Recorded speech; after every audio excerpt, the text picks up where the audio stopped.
Welcome to the Farm Family Harmony podcast. I'm your host, Elaine Fraze, Canada's Farm Whisperer.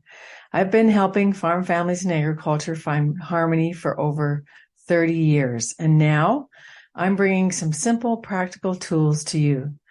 Get help here creating transition plans and learn how to talk through the tough topics and conversations with your farm family. Now let's get into this episode topic. I'm so glad you're here.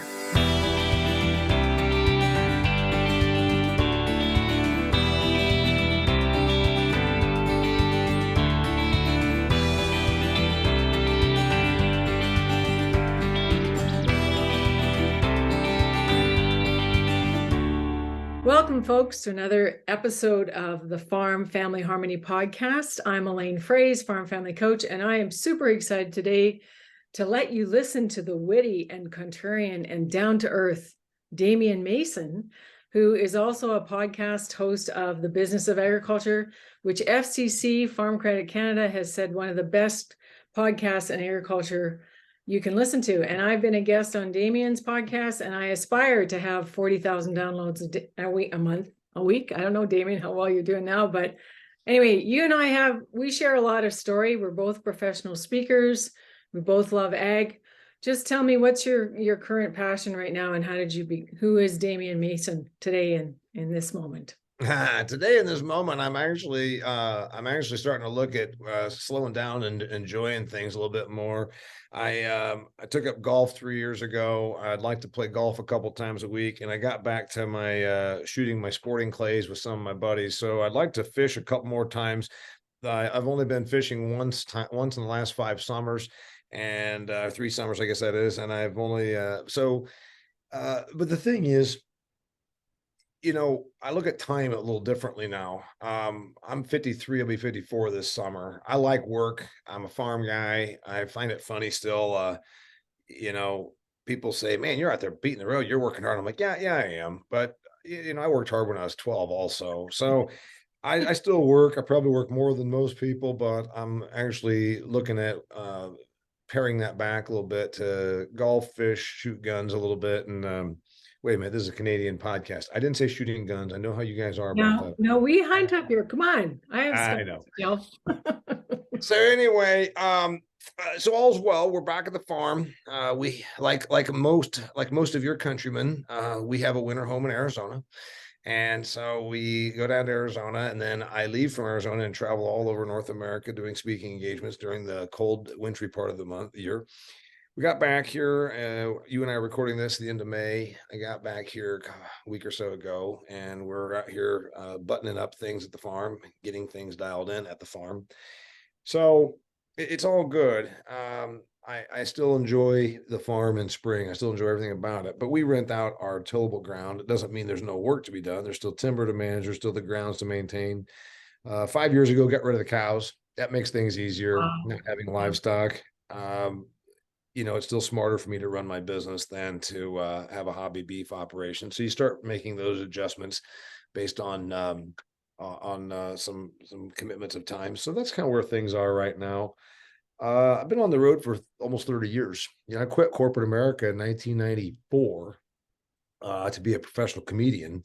To try my hand at becoming a professional comedian, which was a hell of a lot of work. You found a different niche, my friend. You found a different niche. Spent a couple of years doing things that were on the verge of humiliating, and man, oh man, do you learn a lot. So that's where we are. And yeah, I made the switch from being a political comedy guy to then being an ag guy who was funny to then being an ag outlook and commentary guy with business points. So that's kind of where we are now. Right. It's all good. So Damien, that's how I want to share your insights today, because do you have a family transition plan that you've learned from? I know that you have. Brene Brown says we all have a story. So what's your farm transition story? Yeah, so the people that are listening to your stuff, obviously, it's too bad because everybody has one of these stories in agriculture, and I don't know because I was not raised with a family that had a dry cleaners. I was not raised with a family that owned 3, quick serve restaurants. I was raised in a very shoestring budget, low capital, farming operation. My dad was raised as a herdsman's son. He didn't come from basically sharecroppers, if you will, tenant farmers. They milked cows for other people. That's what brought them to this part of the Indiana where I live right now. My mom was actually from a little better situation. They at least owned a farm, and the only thing is, her dad was nuts and abusive. So, Sad. and they took chickens to market in Fort Wayne and all that kind of stuff back in the 1940s when there was like all the stuff that people think is cool now, farmers markets. When my mom was still alive, she's like, yeah, I did all that. And trust me, it wasn't some, cutesy little thing. It was like we slaughtered ducks and geese and, and chickens and took produce to the market. And so anyway, her father was nuts and abusive and then died in a nursing home. She was one of 8 kids, and hell, they never got along. But my mom was a very dysfunctional person, very confrontational person. She had the worst of all categories: bullheaded, and some, in many ways, in business mind, yeah, bullheaded, non-business minded, and it didn't matter if you said the sky is blue or my desk has a flat surface. Whatever thing you said, she was going to disagree with you. So she's very dysfunctional in that regard. So she fought about, and I had to hear growing up about how she got screwed out of something. And I'm not even sure what she thinks she got screwed out of. They split the farm that she was from between the kids, and several of her siblings already died. So then on my own situation, 80 acres of rough ground, with a very labor intensive dairy operation on it. When I was a kid growing up, my brother came back from college, didn't finish college, and decided he's going to be a farmer. And, we hear these discussions. I love the guy. He's dead now, and we got along very, very well, but they never did anything right. There was never any, okay, you're buying in. Here's the buy-in. Here's the asset. You're putting in labor, so it's going to be this. It was just a jumbled up, screwed up mess. And so I've, growing up then, I was going to do my own thing or being a comedian. And then they'd say, well, you never came back to the farm. But your brother said, well, I'm not sure. I don't think you quite understand exactly what happened. He dropped out of college and then sort of lived at home and did some farming and then decided, yeah, I can go get a starting farmer loan, all this kind of thing. So the thing is, it did fine. And I've got a tremendous amount of labor invested in that farming operation. By the time I was 13, 14, I was working like a grown man out there and all this. It was never structured the way it should have been. There was no structure. There was no, here's who owns this and this. Yeah. And so it was a very jumbled up mess for a long, long time. My brother's take was, well, I didn't really make anything. It was the 80s, and my parents probably had their story. The point is, I didn't get nothing. so that's all right. But by the time I had made it and was successful and an adult, I insisted that my mom, and this is when I was about 40 years old, actually handle her estate. And I got the other siblings to buy. I got several of the other business-minded siblings to at least buy in or understand this. So it didn't end pretty, because then I've got several non-business-minded siblings that also are non-act-minded siblings who are still convinced that somehow they got screwed. So you see this again, again, again. And I should also point out, I'm the youngest of 9 children. That also complicates things a great deal. I'm more successful than my other siblings, and I'm also youngest. So there's a resentment there. There's almost a hostility there. I mean, I have a winter home in Arizona, and I'm the youngest, and it bothers some of them. So there's been a lot of that. So yeah, we can all tell the story. I have 2 siblings that don't speak with me, and that's estrangement. Yeah. That's the way So this is a story that we don't want to see happening over and over again, Damien. So when you're traveling to all these different ag events that you're speaking at, what's the one thing that you think young farmers need to understand to be able to come to the table? And you've seen me use this bull before, the undiscussable. Why aren't people showing up as adults? I listened to you on Saturday. I was cutting grass for 2.5 hours. You were talking to those students from Morningside University, and man, they are like on fire, and they could talk to you for 15 minutes without taking a breath. They're just so excited about the future of agriculture. And I am too, and so are you, because otherwise we wouldn't be doing this work, and we wouldn't be spending all the glamorous time and delays in airports and other things that you and I do as professional speakers. So where do you see hope? Where do you see hope for people to grab the bull by the horns, literally, and make what I call hashtag healing stories for ag, rather than Yeah, well, there's a couple things that bring hope. First off, those young people, like you said, that I interviewed on my Business of Agriculture podcast, pretty damn reassuring about the fact that, you might get annoyed by a TikTok video you see or what you hear about the next generation, but I don't have that with those kids. I'm like, man, that's pretty solid. So the kids are coming up in ag. I think we still got some decent youth. Why do also, first off, my story, I mean, I don't know that it's any more or less dysfunctional than average. If you can use such a thing. I mean, it's not like averaging a number. How do you put a quantification to dysfunctionality? But it is there, and you see it a lot. It happens in ag stuff all the time. And dare I say, and why you said I have hope, I'll tell you why it happens and why I have hope about the future. Right. There has still been this acceptance in agriculture that we're allowed to behave like bumpkins. There has been an acceptance in production agriculture that it's okay to be non-refined, non-business minded, backward ass, bib overall wearing. Oh, I don't know. I heard he's going to do this. And I'm not being mean. I'm being honest. If you did have 6 quick serve restaurants in any given geography, and it was your family business, and you were at some trade event, and then somebody, a business-minded person said, hey, let's talk about how this is structured. You would probably have it structured, and you would probably have legal things in place that have it structured, and you'd probably have some sort of an exit plan. How is it that these people in ag accept this backwardness of business? Because we know what the farm ground is worth. I mean, they're selling it all day long around me here in Indiana for $12,000 to $15,000 an acre. We know what it's worth, and we know what a bushel of corn is worth. We know what some facilities are worth. But why don't we run it as a business? So when you say what has me hope about the future, through consolidation and the asset appreciation that's going on right now, there might be some better understanding that, by God, this is a business, and it should be, because it was never treated as such. In my farm, my parents were not business-minded people. They're just not business-minded people. And I think that that's not uncommon. And so then you create these sort of situations. Oh, okay. And then there's another part of it, is the personal part. That is why this stuff happens. Ag tends to be family oriented. We love to tout that. We love to tout that. Oh, 97% of America's farms, I'm sure it's the same thing in Canada, are family owned, blah, blah. And we love to sell that. And the consumer apparently loves to buy that. And I'm like, you know what? What if I told you that you also love In-N-Out burgers? That's not, that's not just some simple family thing where Junior goes out and hops on a John Deere 4020 and drives around. It's a business. So when you compare that, it's like, we love this thing. Well, family also breeds resentment, hostility, etc. Humans are difficult to get along with as it is, but by God, when they're related, it becomes even worse sometimes.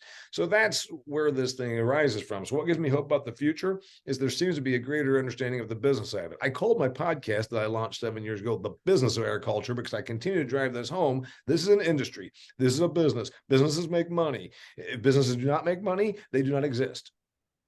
So if you're a business farm family, and I've used my links with you before, I believe that the systems in place are kind of mucked up when the family system isn't really separate from the business system or isn't clear. What's the definition of success, Damien, when you're meeting young farmers and they come up to talk to you after you've given your speech?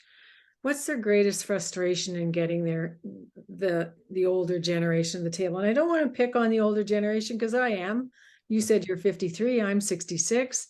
I have a son who's a successor, who's 35, doing a great job handling 8 different demands. We're 50% done our planting here in southwestern Manitoba now near the end of May as we record this. And what are these young farmers asking for you? What are they looking for insight from you in terms of being able to put the business vision on the table, talk about it, and actually get some traction? Because you know that when you plant in Indiana, or if you plant in Manitoba, where I am, it's time. It's all about timeliness. Mm-hmm. But why are people not having these conversations? They have these conversations for a number of reasons. First off, it's uncomfortable. Nobody, the old people the older people, that means they have to talk about their death. They have to talk about their demise. They have to talk about when they go away, and they're uncomfortable doing that. Secondly, again, we've allowed a non-business minded mindset, a non-business oriented shadow to exist, and frankly, to prosper. Now, I'm gonna throw this out there, and the people get really mad at me about this. What if I had those 6 fast food restaurants that was my family business, and all of a sudden, hey, I had a bad year. Oh, geez, I might have to close down 2 of my restaurants, find a buyer if I can. The U.S. Department of Agriculture props up non-business minded farming operations. And people do not like me to say that, but it's true. I have a brother that works for USDA. I go to their offices. I read all of their publications. And guess what?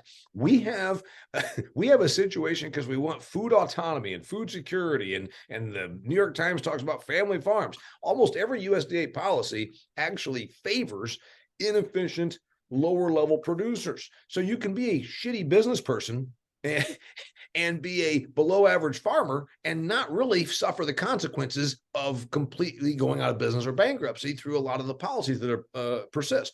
And again, that does not happen. If you have 4 dry cleaners and you're really bad at it, and some other entity that has 12 dry cleaners comes in and buys you up or takes over the marketplace, nobody says, oh, they put those poor family dry cleaners out of business. Factory farms put those poor dry cleaners out of business. So there is that thing. Now, the good thing is I do see younger folks that when they come up to me, those 35-year-olds like your son that you talk about, when they come up to me in an event and say, man, I love your podcast. I love that you always talk about business stuff. You talk about technology, future, how this makes sense. What's the ROI? Where's the investment money come from? Those kinds of things. I like that because it means they're money minded. Ag people, first off, have been allowed to not focus on the business. And the thing is, I started out in political comedy. Almost nobody makes it in comedy. I didn't have Carol Burnett as a mom. I didn't have any legacy. Nobody gave me a leg up. Trust me. I started out doing free gigs and $100 gigs in people's basements and $200 gigs in somebody's backyard. And you do everything you can possibly do. And the thing is, I was an agricultural economics major. I was business oriented. I wanted to be successful. And the one thing that I remember, and I learned this about my first or second year in cutting my teeth in show business. Someone told me, hey, Damien, there's 4 letters in the word show. You've got a pretty good show. You're getting better at your show. There's 8 letters in business. Do you understand what I'm saying? And I said, yes, put twice as much effort and emphasis into the business as the show. And the show has to be good to begin with. So that means you're working twice as hard at making it a business and running it like a business. We don't do that in farm. What if I told you farm business? There's 4 letters in the word farm. There's 8 letters in the word business. What do people concentrate on? Oh, well, my wheat looks really good. Okay, good. Like, what do you think your cost of production is going to be on that wheat, depending on whether you have to do a final treatment or not? Well, I don't know. Okay. It could vary by whether you run a final treatment or not. Let's call that a $22 pass. So you should right now be able to tell me. We call that fungiciding in July, Damien. Yes. So you should be able to tell me, even if there's 2 passes, you're not sure what you're going to end up making based on what the weather does. That means there's about $45 that may or may not go out the door. Now you should be able to take what's your cost of production, and it might have $45 added to it. Well, I don't know. So that tells you got a problem right now. All right. So the point is we've got to get better at that. And then you talk about another thing that the young generation, there's the control that happens in the older folks. And you hear it. Jolene Brown talks about it. You talk about it. Let's face it. I'm 65 years old and I've never had a real job except for when I was 21, when the wife and I got married and I had a job in town for 2 years. This is my farm. I'm in charge. And they are very reluctant to hand over the reins to the next generation. And that is a mistake. Again, if you owned 6 restaurants, if you owned 9 dry cleaners, just keep naming the businesses, and you were 65 and you wouldn't let anybody else in, then you sure as hell better have a plan to sell.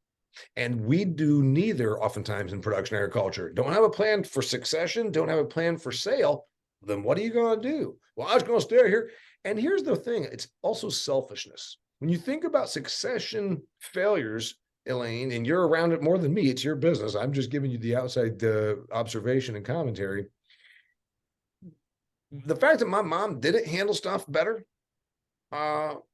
is actually very selfish, because now it created a wake of disaster that then I had to come in and try and straighten out.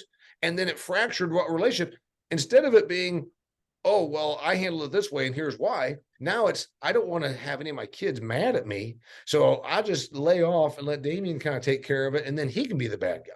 And that's Right. exactly what happens. That is wrong. Think of what you're doing. If you care about your kids, why would you do that? And you do it because you're selfish.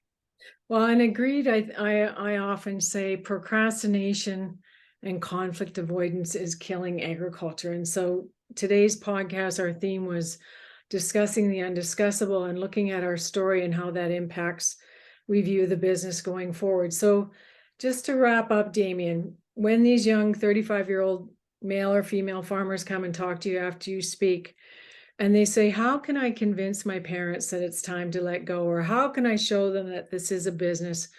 Do you have, from your background in business and ag economics and stuff, a way to say, I often encourage them, can you put your business plan or vision on a piece of paper and you can present it as a document so that you actually have something to talk from? Because I think a lot of founders, a lot of older farmers, they're still wavering about whether or not this kid is really committed to the Yeah, business, right. to the farm.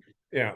So first off, I think it's a mistake to come into the operation when you're 22 years old and not have at least some vision. And then after being a couple of years, seems to me that you should give everything 2 years. I worked for a couple of years in corporate before I started off on my thing, and I learned a lot, and I grew up a good bit. And I was 23, 25 when I quit my job. So by the time you're 25, you ought to start asking some questions. Hey, listen, man, I've been here a couple of years. I've grown, I've learned. It's time to start looking at where this thing is going. There is obviously a hostile reaction sometimes that you've got to avoid. So you have to prove that you're committed, but you also have to prove that you're willing to keep learning and growing. And so what would I tell the 35-year-old? I would hope that it's already got something going by the time they're 35. If you're 35 and you've been working, and you're usually farm kids that are employed, usually are usually not making what they could make, especially you give one, 25, 30 years old, has a little bit of work experience. They're usually not earning what they could in off the farm. And that's the old thing of, well, yeah, but you're going to get this. I'm like, am I? You better start asking the questions. And so it's not being needling, it's not being demanding, but it is being demanding of understanding clarity, because otherwise you end up, well, I've been doing this for 20 years now. My own marriage is fractured. You hear that all the time because of the situation, and my relationship with my siblings is almost splintered. So now I've already sacrificed on all relationship fronts, and I'm not even gotten anything out of it. So you better ask the questions and actually demand that the business be handled, because at the end of the day, these are assets and this is a business, and you're working there. Your time has value. Not so much when you're 19 or 20 as it does when you're 30, 35. Your time's starting to have a lot of value. And the other part of it, you opened up by me telling you, I want to fish a little bit more. I want to golf a little bit more. You know what? Between about 20 and 50, I worked like I thought I was on a sprint. And then it starts to realize, then you start to realize, hey, you know what? I don't want to sprint anymore. And maybe it's more of a peaceful moment. So I have a gift for you. Buy Back Your Time by Dan Martell. It's supposed to be a really good book. I'm only halfway through it, but he talks about, and you love numbers, he talks about your gross income and divide by 2,000, divide by 8 to find out what the magic number is for buying back your time. So apparently, Damien, I should not be cutting grass. Somebody else should be cutting my grass. Yeah. So, by the way, that's an important thing also. And maybe the 35-year-olds that are listening to your thing, it's a neat thing to say, don't ever do anything you could hire someone to do cheaper than you. But my wife and I are out here. We just revarnished a screen door. She's pulling some weeds. There's also a certain amount of thing, like, first off, how easily can you get someone to come and do those tasks? Secondly, there's a certain amount of pride of ownership of taking care of your farmstead. So I get it. You shouldn't be cutting grass if you're talking about the pure dollars.